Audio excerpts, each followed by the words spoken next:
As we record this video, the Ukraine war is still in full swing. Missiles are destroying civilian infrastructure, dams are being blown up, triggering ecological disasters. Soldiers are fighting and dying in conditions most of us can't even imagine. For this reason, it can seem premature to talk about the war's aftermath, to waste time pontificating on, well, what comes next, when what's happening now is far more important. But make no mistake, the next several decades of European, if not world history, all depend on decisions that we make today about those next steps. Decisions that will, like the Alta Conference in 1945, shape the eventual post-war peace. Decisions like whether to finally admit Ukraine into Nato.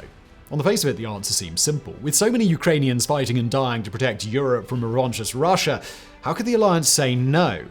Yet this simplicity hides a fiendishly complex series of calculations that are being poured over in Western capitals. Calculations about risk and about reward, about fear and about hope, about grand ideals and narrow self-interest. Calculations that we're going to explore today.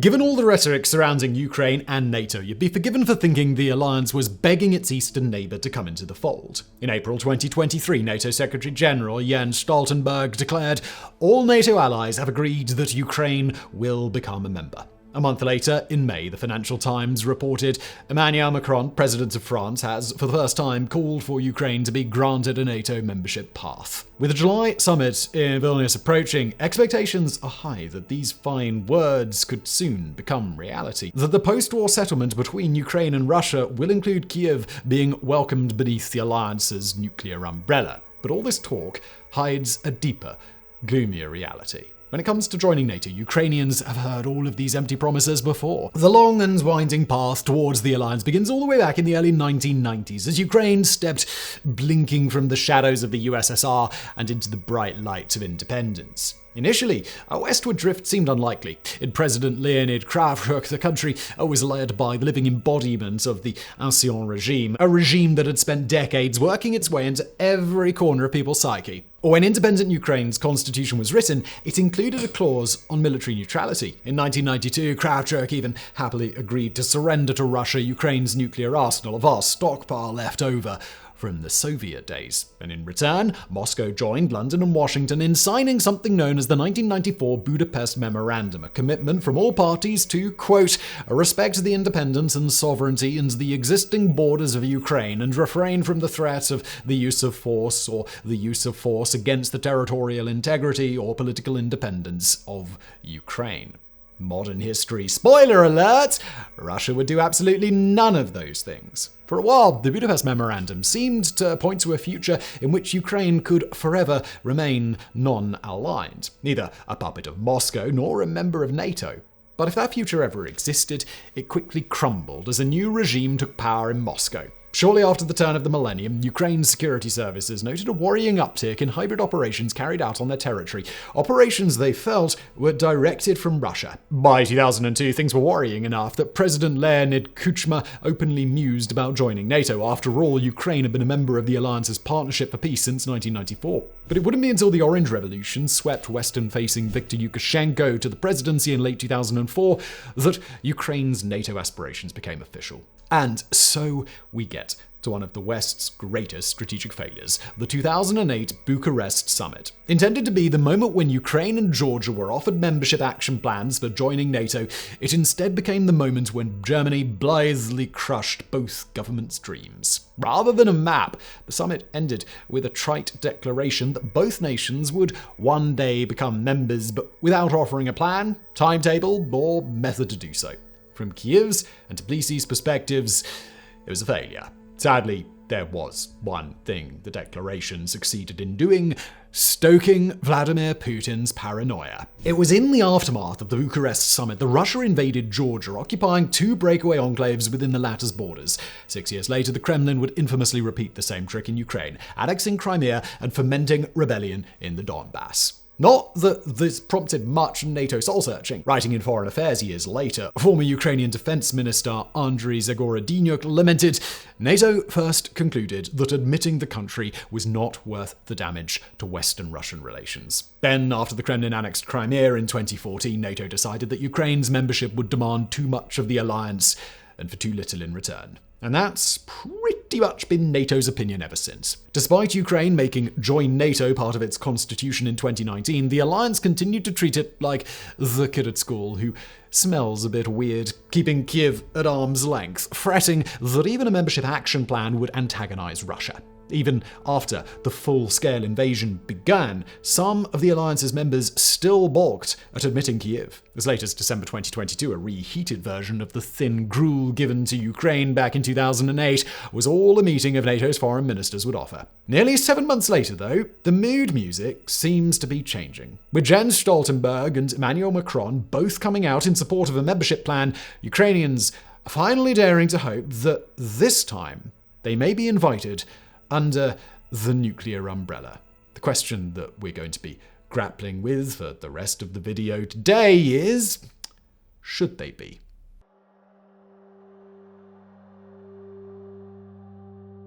When assessing if Ukraine can or should join NATO, we first need to dig down a little bit into why it would want to. The simplest reason is for Article 5, the part of the Alliance's defense pact that stipulates an attack on one member is an attack on all. It's a big deal since all includes not just one superpower, the United States, but also two additional nuclear powers, France and Britain. This is what kept the Soviet Union at bay throughout the Cold War. It's also why Putin's imperial war of conquest began with Ukraine rather than the far smaller Baltic states, Estonia, Latvia, and Lithuania, who are all in NATO.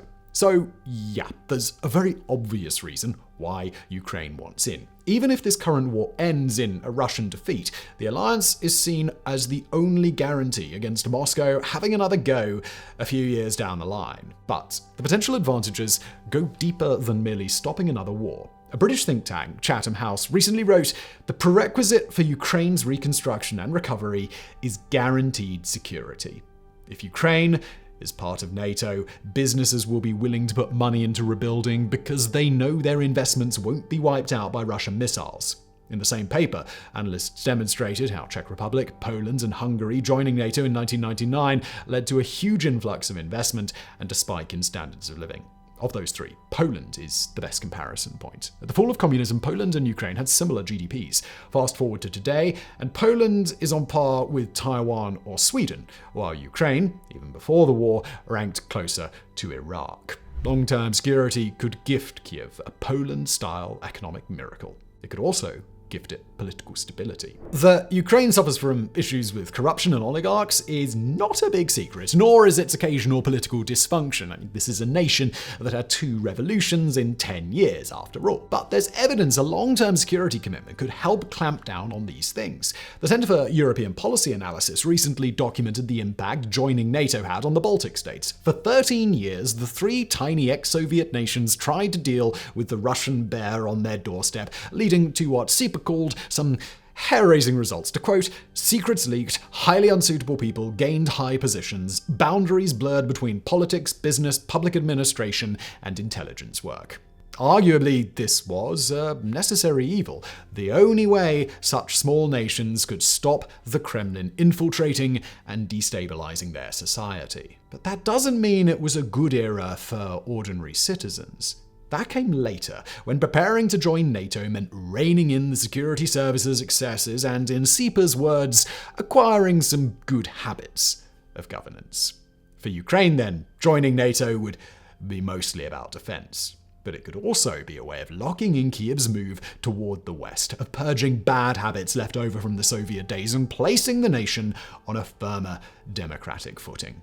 Just look at the rules for joining the NATO club. Article 10 clarifies that any European state can apply so long as it's willing to contribute militarily and abides by certain criteria. Among them being a functioning democracy with a market economy and a commitment to civilian control of the military. Still, while joining the alliance would obviously be a boost for Kiev, Ukraine's outcomes aren't the only ones that matter here. Currently made up of 31 nations, with Sweden soon expected to become number 32, NATO operates on a principle of unanimity. No one can join without agreement of every existing member. That means 31 or 32 countries, each looking at what they would get out of bringing Kiev on board. 32 nations that need to be shown the benefits outweigh the risks. And, well, in the next chapter, we're going to attempt to show just that.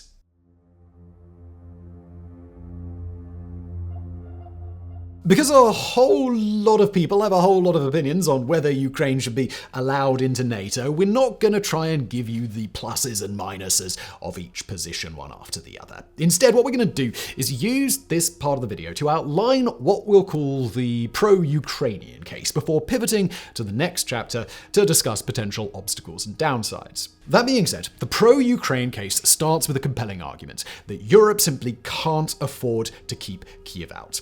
Foreign Affairs made this point in a June 2023 article. After decades of peace, many NATO members in Europe, from Germany to Italy to the Netherlands, let their defense budgets wither. Even France, with its self-image as a major military power, hasn't quite hit the NATO defense spending commitment of 2% of GDP in recent years. Others like Denmark, Spain, and Belgium don't even come close. As a result, many European militaries today are sorely under-equipped, underfunded, or understaffed. The UK, one of the few NATO militaries hitting its 2% target, was estimated in December to only have enough artillery ammunition for a week of fighting.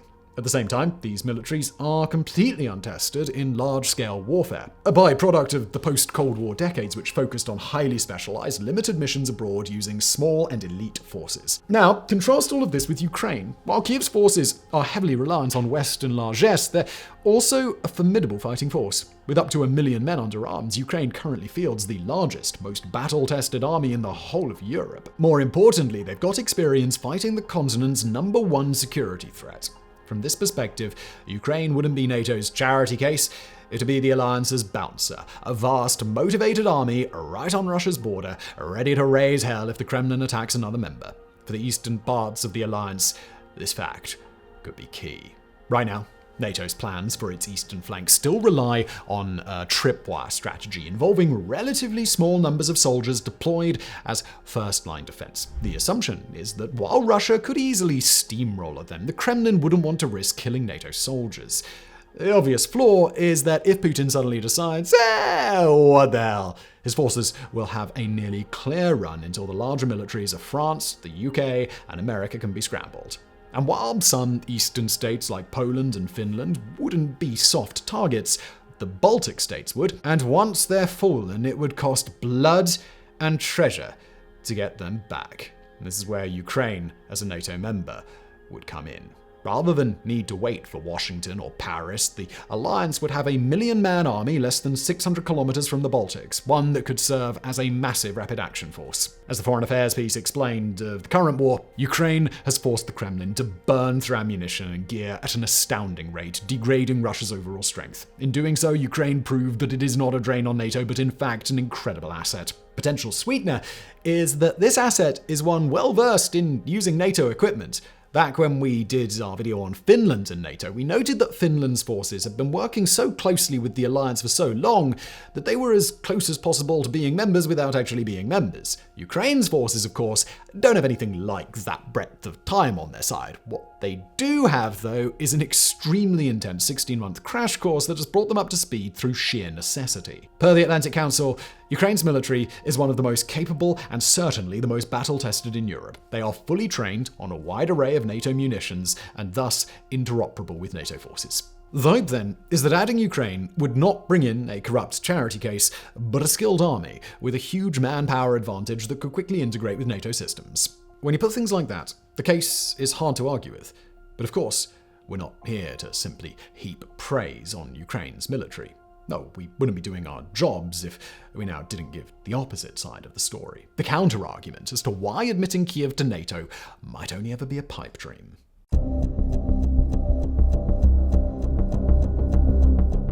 Twice now, we've mentioned how Jens Stoltenberg and Emmanuel Macron seem to be warming to the idea of Ukraine in NATO, a position shared by Britain and Poland. But there are members of the alliance who have serious doubts, and not just insignificant Putin fanboys like Hungary. Around the same time Macron was moving forward towards a cautiously pro-Ukraine in NATO position, German Chancellor Olaf Scholz was inching in the opposite direction. According to a Reuters summary, he told a press conference in early June that, quote, any future Western security guarantees to Ukraine needed to be different from the status of European NATO members.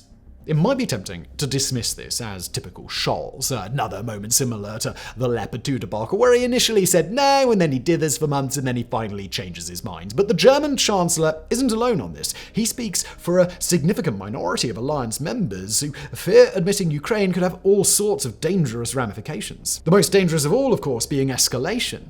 At the heart of this, remember, lies Article 5, the clause that says an attack on one NATO member is attack on all. Now, it's untrue that Article 5 requires all other members to go to war. The actual wording is pretty vague, simply stating each individual member, quote, will assist the party or parties so attacked by taking forthwith, individually and in concert with the other parties, such action as it deems necessary, including the use of armed force. Now, technically, this could include financial aid or diplomatic aid, or hey, even just sending a great big get-well-soon card emblazoned with the words, oh, we're really sorry that you got attacked.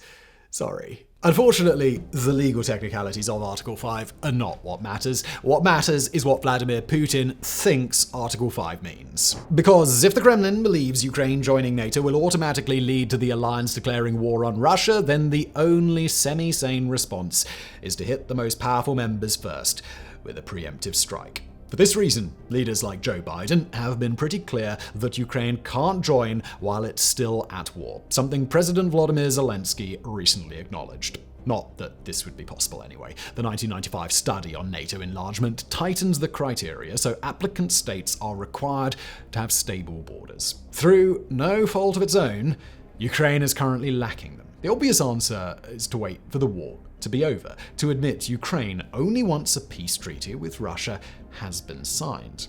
The issue is that may not make the escalation problem go away. Political scientist Bruce Russett has proposed an equation for how belligerent powers weigh up initiating conflict. War on the Rocks, in a discussion on the Japanese decision to attack Pearl Harbor, described it this way. Japanese leaders were forced to consider several factors: the utility of war as a result of an attack on the Dutch East Indies and British Malaya, the utility of an attack not resulting in war, weighted by the probability of a lack of meaningful resistance, and the utility of not attacking in the first place. If the sum of the utilities of war and attack were greater than the utility of peace, then attack would be the best course of action. As the article points out, Japan's leaders feared the costs of war would be high since it would drag in the US, but they saw the costs of not going to war as infinite, the destruction of their nation. So they rolled everything on a surprise attack as the least bad option. What can be applied to Imperial Japan in 1941 can be applied to Vladimir Putin in 2023. Putin knows that war with NATO would result, at best, in Russia's total defeat, and at worst, the end of civilization in a nuclear exchange. In other words, a very, very high cost. But if he genuinely believes that a NATO-armed Ukraine on his doorstep is an existential threat, then the costs of not going to war might appear to be infinite. And so we might pick unleashing some modern Pearl Harbor as his least bad option. If all of this is getting a little bit abstract, rest assured there are other, more practical considerations out there. For one, NATO states may worry what would happen if Ukraine joined the alliance after a disadvantageous ceasefire, only to then attack Russia in the hopes of recapturing territory. For another, as Slate has pointed out, bringing Kyiv into the alliance takes an important bargaining chip off the table. You can easily imagine a peace deal where the price for Russia keeping Crimea is full Ukrainian membership of NATO. Lastly, there's the ongoing investigation into the Nord Stream pipeline blasts. While many nations still think Russia was responsible, German police have been hinting Ukraine might be culpable. Even if Kyiv is innocent, the mere fact Berlin suspects them would naturally cool Ukraine's chances of getting around Scholz's NATO membership veto. Alright, so that's both the for and the against of Ukraine joining NATO, but it's still not quite the end of today's story, because if the alliance ultimately does decide not to admit Kyiv, then Ukraine is going to need some alternative security arrangements strong enough to stop Russia from ever attacking again.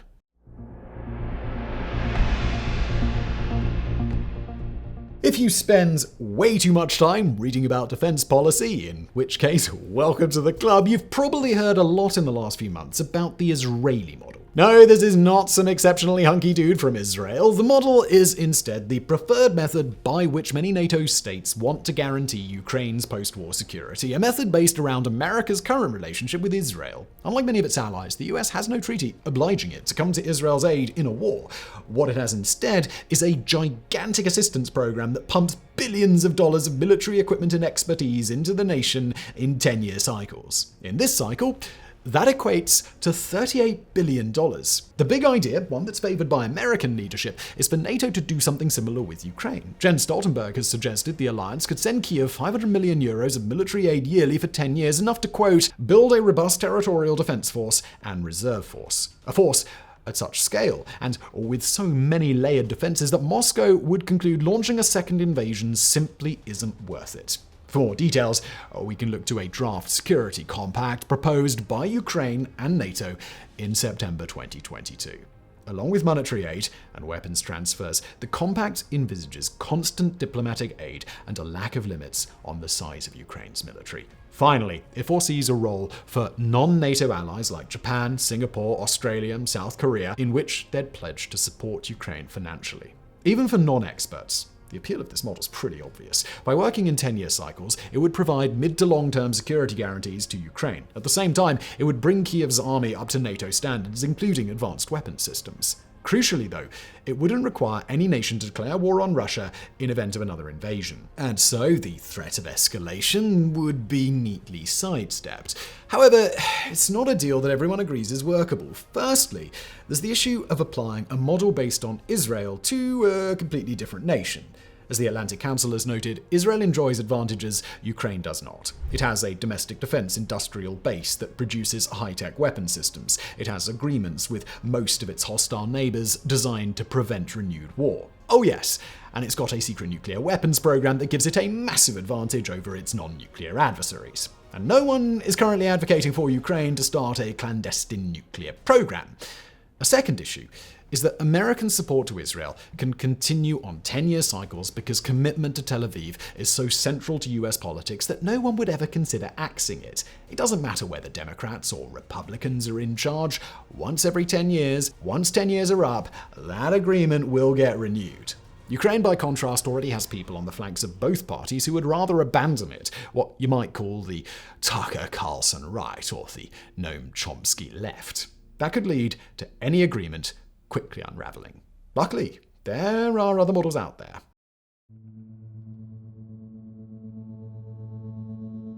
Taiwan Relations Act is a wonderfully ambiguous piece of legislation. Passed by Congress in 1979, it commits the US to providing the island nation with weaponry to defend itself in case of an attack by China. However, it very explicitly doesn't commit Washington to declaring war over an invasion of Taiwan. Instead, it simply notes that any moves by Beijing against Taipei would be, quote, of grave concern to the United States.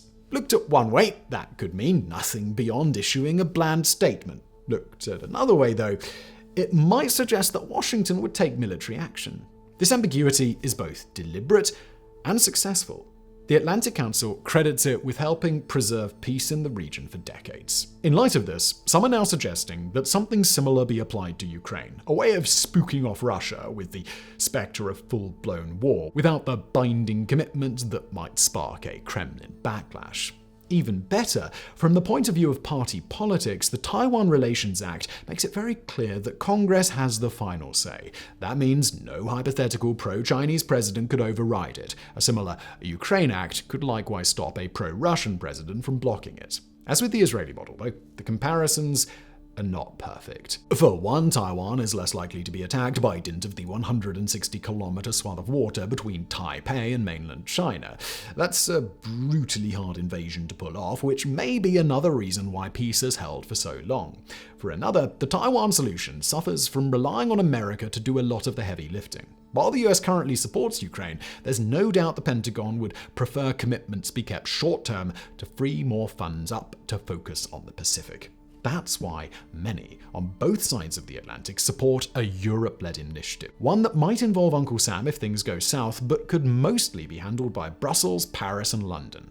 The simplest of all, letting Ukraine join the European Union. With all this talk of Finland and Sweden joining NATO, it's become easy to overlook that the two already had a mutual defense pact with multiple NATO members. Any nation that joins the EU is required to implement Article 42.7 that commits them to an obligation of aid and assistance by all means in their power if another EU member is attacked. The fact Sweden and Finland already had this but still decided to join NATO could, of course, be taken as a sign that the article is worthless, but it needn't be. If nothing else, it would add a complicating layer to any future Russian calculations. Only 4 EU nations are currently neither NATO members nor hoping to join: Ireland, Austria, Malta, and Cyprus. So while a future attack on a Ukraine in the EU wouldn't immediately bring in NATO, it would sure as hell bring in armies under NATO protection. Beyond this, there are other ideas out there. The former state secretary for the Royal Danish Foreign Ministry, Jørgen Moller, recently wrote in Al Jazeera suggesting now was the time to assemble an EU army that could patrol a post-war Ukraine. The Brookings Institute, meanwhile, has called for a new collective force of peacekeepers to guard the frontiers, one comprised partly of NATO troops, but also of soldiers and commanders from places like India and Kazakhstan, neutral countries Putin wouldn't want to annoy by killing their soldiers. Alas, though, we've run out of time, and so let's bring this video to a close by revisiting our original question: could and should Ukraine join NATO? Now, if you're like us, you probably came to this with an already strongly held opinion, one born of either deep sympathy for Ukraine's heroic resistance or deep fears of escalation and open-ended commitments. Researching this, though, we've come to the conclusion that this is an area where there are no easy answers, where all options come with advantages and downsides that need to be carefully weighed by those in power. Because make no mistake, there's no returning to the status quo antebellum after all of this, no return to the days when memoranda and vague promises from NATO were hoped to be enough to keep 40 million Ukrainians safe from a predatory neighbor. Going ahead, Kyiv will need firm commitments to uphold its security, firm commitments to ensure its people never have to live through these horrors again. It's now up to those in charge to decide exactly what shape those commitments should take.